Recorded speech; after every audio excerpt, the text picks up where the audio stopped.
बातों बातों में ही इतनी सारी बातें हो जाती है कि मन भर भर आता है। सिद्धेश्वरी, उनके पति मुंशी चंद्रिका प्रसाद और इनके 3 बेटे क्या हैं, मुख्य पात्र में आते हैं। यहाँ पर बड़कू कहता है कि अभी कुछ नहीं हुआ, समय आने पर सब कुछ हो जाएगा।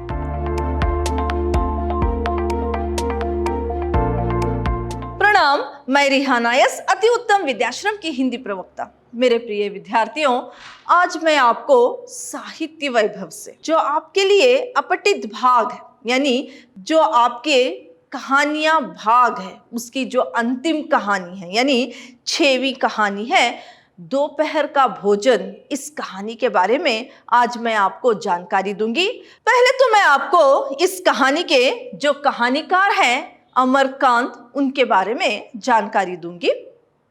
अमरकांत जी, इनका जन्म 1925 में बालिया, उत्तर प्रदेश में हुआ। इनकी प्रमुख कृतियां हैं जिंदगी और झोंका, देश के लोग, मौत का नगर, सूखा पत्ता, दीवार और आंगन आदि। इनकी मृत्यु 17 फरवरी 2014 में हुई। जो आपके लिए कहानी है वो एक गरीब परिवार के, एक निर्धन परिवार का जो रहन सहन है, उसका प्रस्तुतिकरण इस कहानी का मूल स्वर है।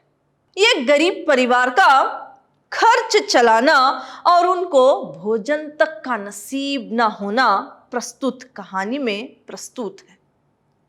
अमरकांत जी ने प्रतीकात्मकता के उस पक्ष को उखेरा है जो हमारे देश में लगभग 80% जनता के घरों में व्याप्त है, घटती है।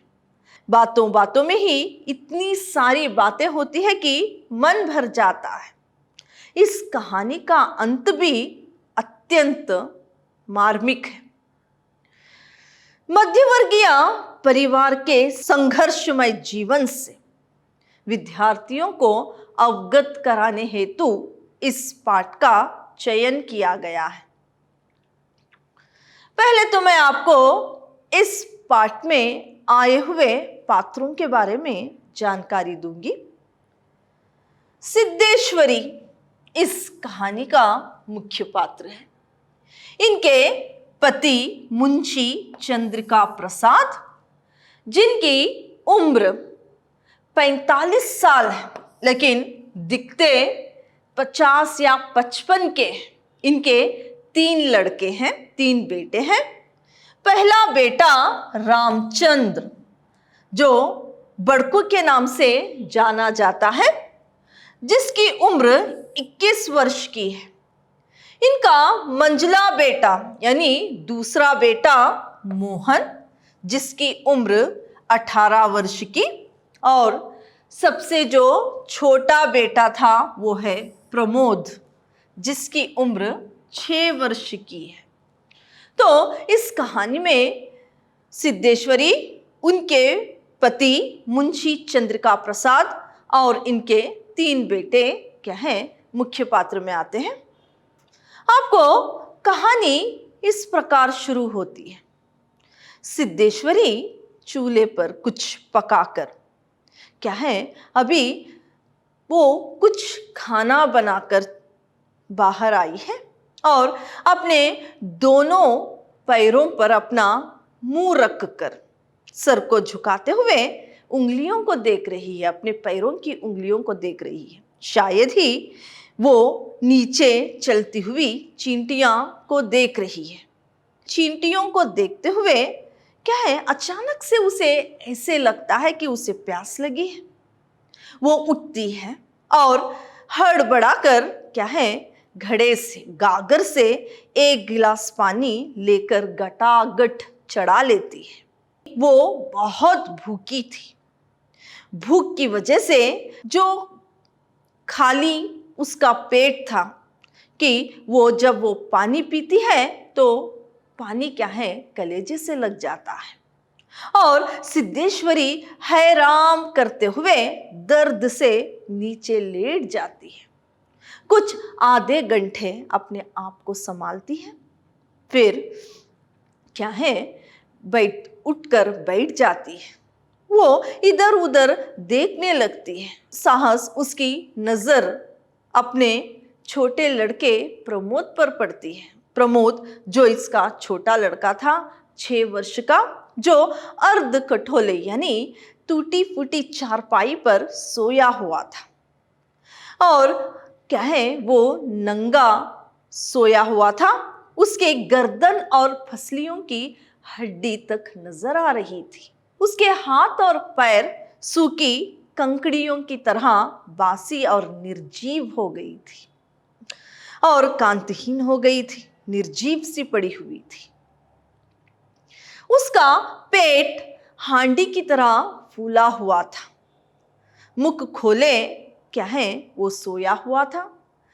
क्या है जब वो मुख खोले सोया हुआ था तो अनगिनत मक्खियां मंडरा रही थी, यानी वहां पर उड़ रही थी। क्या है सिद्धेश्वरी उठती है, अपना एक गंदा सा फटा सा ब्लाउज लेकर अपने बेटे के मुख पर डालती है। फिर वो उठकर खड़ी हो जाती है और क्या है खिड़की से बाहर की ओर निहारने लगती है। बाहर बहुत ज्यादा धूप थी। कुछ लोग अपने सर पर तौलिया बांधे, कुछ लोग क्या है छाता पकड़े जा रहे थे।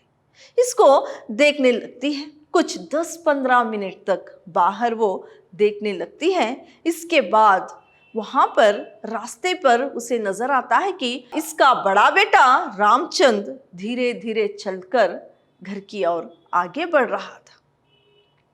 सिद्धेश्वरी अचानक से अंदर जाती है। पहले चौकी के पास एक लोटा पानी रखकर फिर वो चूल्हे के पास जाती है और वहां पर बैठ जाती है। फिर पानी डालकर चूल्हे को क्या है मिट्टी का चूल्हा था, पानी डालकर लेपा पोती कर रही थी।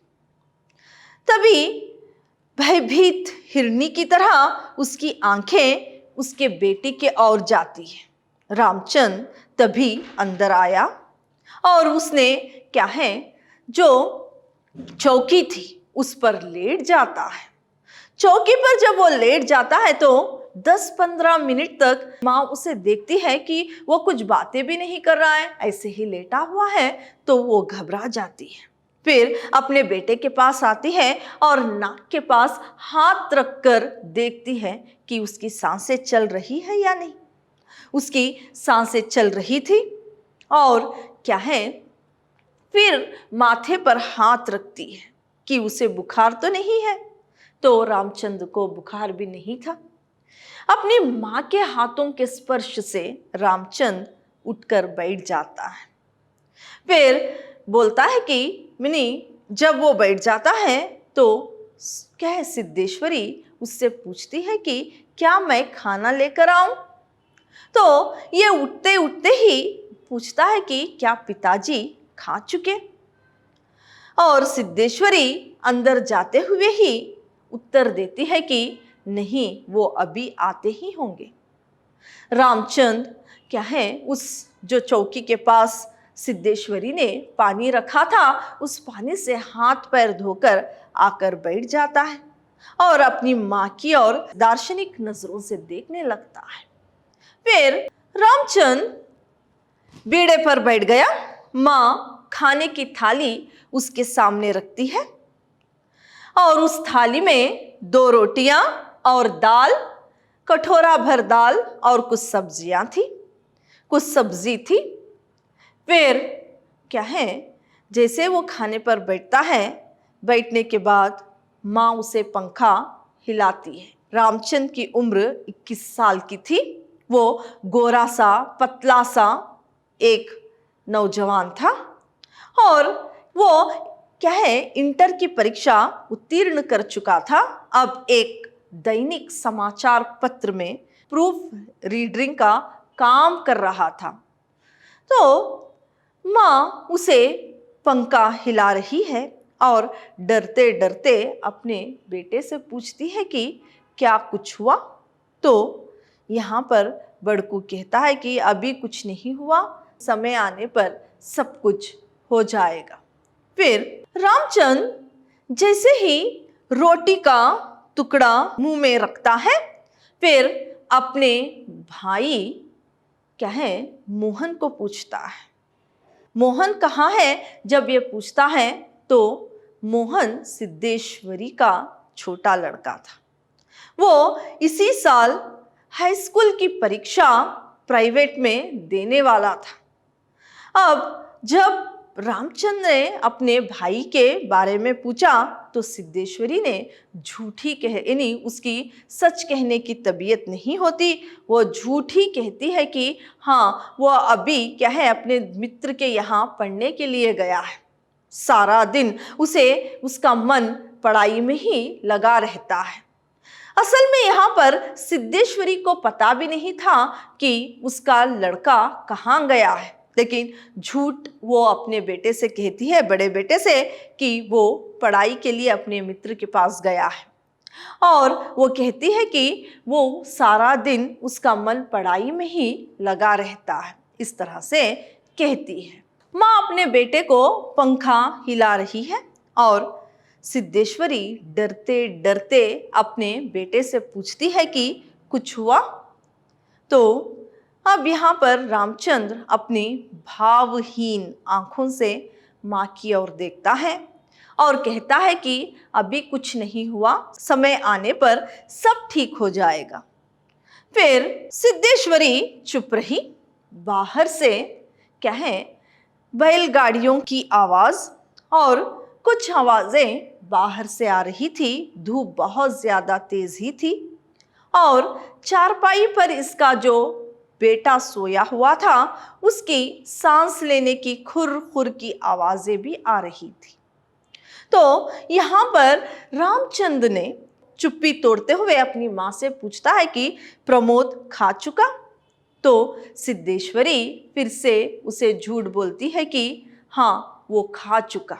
फिर वो बताती है कि आज सारा दिन वो नहीं रोया। ये झूठी कहती है और कल वो 1-1.5 घंटा सिर्फ रबड़ी के लिए रो रहा था, आज उसने बिल्कुल नहीं रोया। फिर रबड़ी के लिए रोते रोते वो सो गया था। यहाँ पर प्रमोद अपनी माँ की ओर देखता है, फिर उसका गला भर आता है, जैसे कि सिद्धेश्वरी के गले में कुछ अटक गया हो।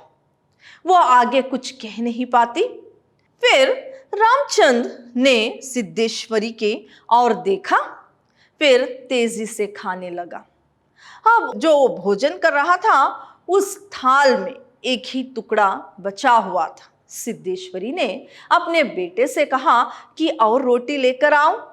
तो रामचंद्र ने अपना हाथ हिलाते हुए कहता है कि मुझे नहीं चाहिए, मुझे इतना ही काफ़ी है।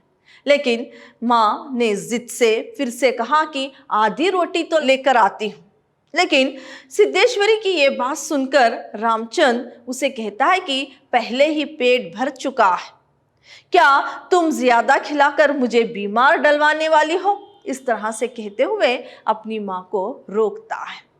फिर माँ से कहता है कि मुझे पानी लाकर दे दो और कुछ नहीं।